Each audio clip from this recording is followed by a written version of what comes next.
All right, welcome back to the channel, guys. So in this one, we're going to look at the find array method. Okay, so in the previous video, if you did watch the previous video, we saw the find index array method, and we saw how we said that it looks for the index of it returns the index of an array element that meets a requirement in a callback function. If that sounds very technical and complicated, then I want to encourage you to watch the find index video. There should be a link in the description that has the playlist of all the array methods we cover, so you can just find that. Okay, so but in this one we're going to look at the find array method, and basically the find array method returns the value of the first element in an array that passes a test, which is usually provided as a callback function. So let's just see what that means. So this is an array called ages, and as you can see, it has some ages here.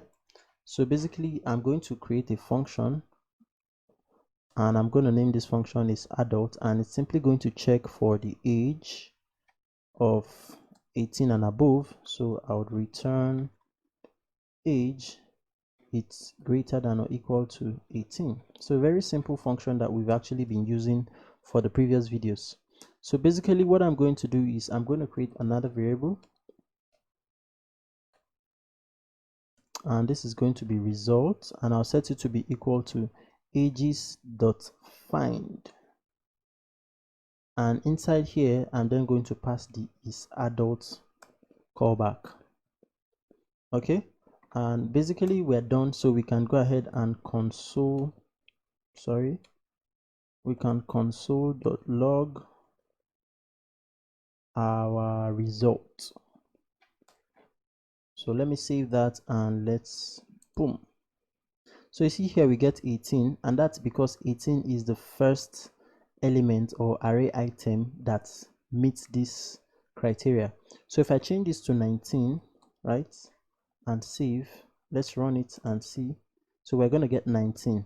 Okay, what if I make this 11, and so such that it's 20 is the number that meets the test here.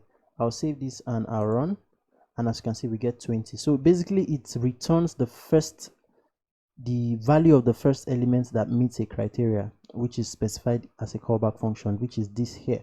All right, so I just want to show you how we can actually still use this for an array of objects. So basically I'll just copy an array of objects, and I'll comment this out, and I'm just going to paste in an array of objects there. Okay, so basically I'll then come down here and I'll say const result. I hope I commented out the result. Okay, so I need to comment this also because it's a const, you can't rename it. So I'll say const result is equal to fruit dot find. Okay, so let's open a bracket, and basically I would open another bracket because I want to use an arrow function, and inside here I would say name, right, and then I'll come out here and let's create the arrow function, and we're then going to say name, and what are we looking for? We are looking for we are looking for mango.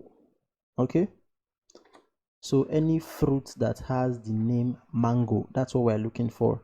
So since it's a string, it should actually be inside that. Okay, so let's go ahead and console.log results. So why not I just copy this guy here and paste that in here. Okay, so I'll save that, and what do you think will be the result? So let's clear the terminal first, and then let's run it. So you see here that it was able to locate the object here that has the name of mango. Okay, so those are just two ways we can actually see how the find array method works. All right, thank you so much for watching. If you're not subscribed to my channel, please subscribe and leave a like on the video. All right, see you later.